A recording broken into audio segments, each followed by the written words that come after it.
بسم اللہ الرحمن الرحیم۔ السلام علیکم ورحمۃ اللہ وبرکاتہ۔ نحمده ونصلی علی رسولہ الکریم۔ اللہ تعالیٰ سے محبت کا جذبہ جب انسان کے دل میں موجود ہو تو اللہ تعالیٰ بڑی قدردانی فرماتے ہیں، اور محبت بھی ایسی کیفیت والی ہو جیسے حضرت عبداللہ رضی اللہ تعالیٰ عنہ کو نصیب تھی۔ یہ ایک نوجوان صحابی رضی اللہ تعالیٰ عنہ تھے جو مدینہ طیبہ سے کچھ فاصلے پر ایک بستی میں رہتے تھے۔ ان کو اپنے دوستوں سے پتہ چلا کہ مدینہ طیبہ میں ایک پیغمبر نبی کریم صلی اللہ علیہ وسلم تشریف لائے ہیں، تو یہ نبی کریم صلی اللہ علیہ وسلم کے پاس حاضر خدمت ہوئے اور چوری چپکے کلمہ پڑھ لیا، پھر واپس گھر آ گئے۔ گھر کے سب لوگ ابھی کافر تھے، لیکن محبت وہ چیز ایسی ہے جو چھپ نہیں سکتی۔ اپنی طرف سے بہت چھپانے کی کوشش کی، لیکن جب کبھی نبی کریم صلی اللہ علیہ وسلم کا ذکر چڑھتا تو متوجہ ہو جاتے۔ تو گھر والوں کو اندازہ ہو گیا کہ کوئی نہ کوئی معاملہ ضرور ہے۔ ایک دن چچا نے کھڑا کر کے پوچھا، بتاؤ بھائی کلمہ پڑھ لی ہے کیا؟ تو کہا جی ہاں۔ چچا نے کہا اب تیرے سامنے دو ہی راستے ہیں، یا تو کلمہ پڑھ کر اس گھر سے نکل جا، اور اس گھر میں اگر رہنا ہے تو ہمارے دین کو واپس قبول کر لے۔ چنانچہ ایک ہی لمحے میں فیصلہ کر لیا، فرمایا میں گھر تو چھوڑ سکتا ہوں لیکن اللہ کے دین کو نہیں چھوڑ سکتا۔ اللہ اکبر۔ آج ہم اپنے اندر جھانکیں کہ کیا ہم بھی اپنے رب سے، اپنے مولا، اپنے اللہ سے ایسی محبت کرتے ہیں؟ آج مجھے، آپ کو، کسی کو بھی یہ بول دیا جائے کہ بھائی یہ فلاں کام چھوڑ دو، اگر وہ برا کام ہے، ہمارے ماں باپ ہمیں بولیں کہ بھائی فلاں کام چھوڑ دو، تو ہم چھوڑتے ہیں؟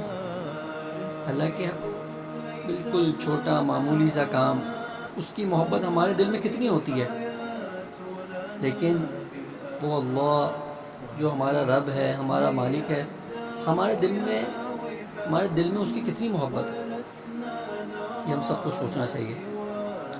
چچا نے جو ہے مارنا شروع کر دیا، اتنا مارا، اور اس کے بعد مارنے کے بعد گھر سے نکالا، اور گھر سے نکالتے وقت جسم کے اوپر جو کپڑے تھے وہ بھی اتار لیے، اور بالکل ہی کپڑے کے بغیر گھر سے نکال دیا۔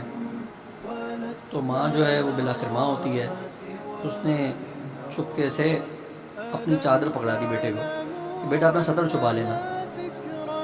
وہ چادر لے کر جب باہر نکلے تو اس کے دو ٹکڑے کیے، ایک سے سطر چھپایا اور دوسری اپنے اوپر ڈال لی۔ اب کہاں گئے؟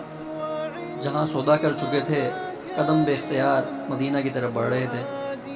رات کا سفر کر کر صبح نبی کریم صلی اللہ علیہ وسلم کی خدمت اقدس میں حاضر ہوئے۔ نبی کریم صلی اللہ علیہ وسلم نے جب دیکھا تو چہرہ پر عجیب سی خوشی جیسی کیفیت ظاہر ہوئی۔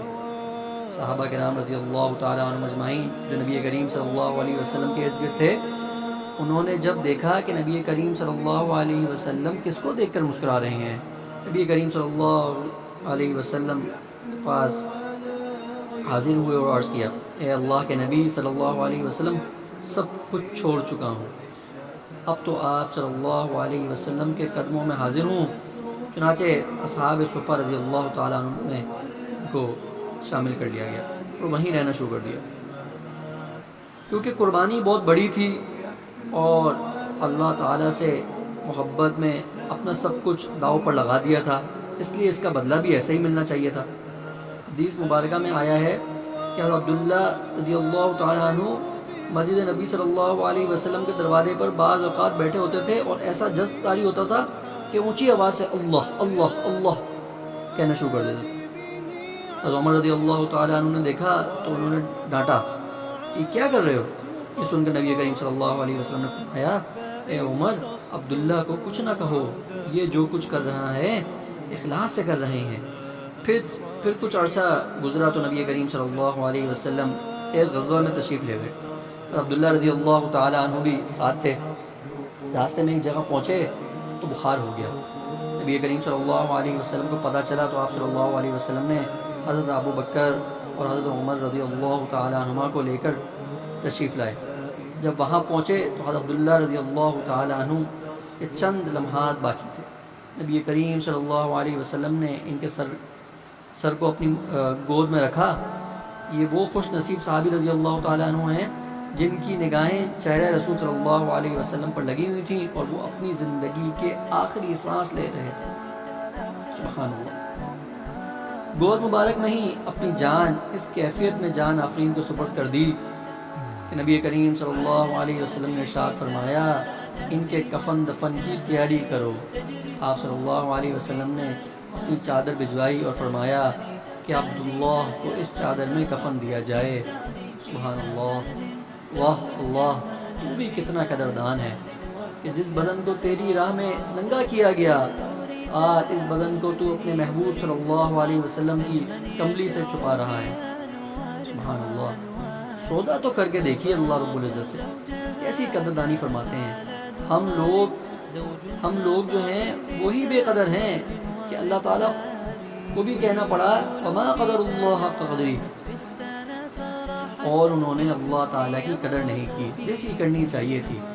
نبی کریم صلی اللہ علیہ وسلم نے ان کا جنازہ پڑھایا، پھر جنازہ لے کر قبرستان کی طرف چلے اور وہاں جا کر نبی کریم صلی اللہ علیہ وسلم خود قبر میں اترے، اور اس وقت حضرت ابو بکر اور حضرت عمر رضی اللہ تعالیٰ عنہما کھڑے ہوئے تھے۔ تو نبی کریم صلی اللہ علیہ وسلم نے خود قبر میں اتر کر فرمایا کہ اپنے بھائی کو پکڑا دو مگر ان کے ادب کا خیال رکھنا۔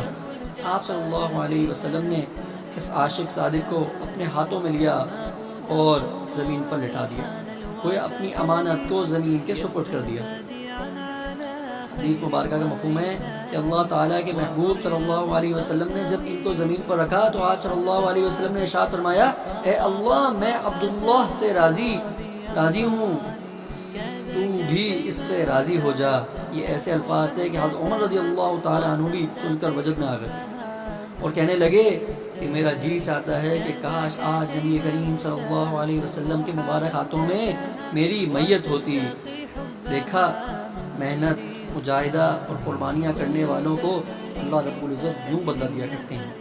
آپ سوچئے کہ جو آقا اپنے کمزور بندوں کو یہ حکم دیں کہ حل جزاء الاحسان الا الاحسان، تو اگر کوئی اس کے لیے قربانیاں دے تو کیا اللہ رب العزت قدردانی نہیں فرمائیں گے؟ ضرور فرمائیں گے۔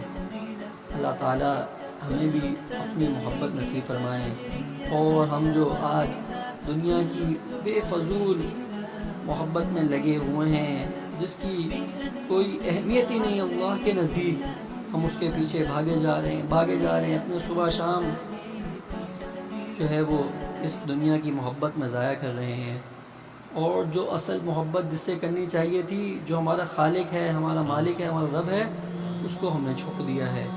اللہ تعالیٰ ہم سب کو اپنی سچی محبت نصیب فرمائیں اور اپنے نبی کریم صلی اللہ علیہ وسلم کا سچا عاشق بنائیں، اور اپنے تمام نبی کریم صلی اللہ علیہ وسلم کے تمام صحابہ رضی اللہ تعالیٰ عنہم اجمعین سے سچی محبت نصیب فرمائیں اور ان کے نقش و قدم پر چلنے کی ہمیں توفیق عطا فرمائیں۔ وآخر دعوانا الحمد للہ رب العالمین۔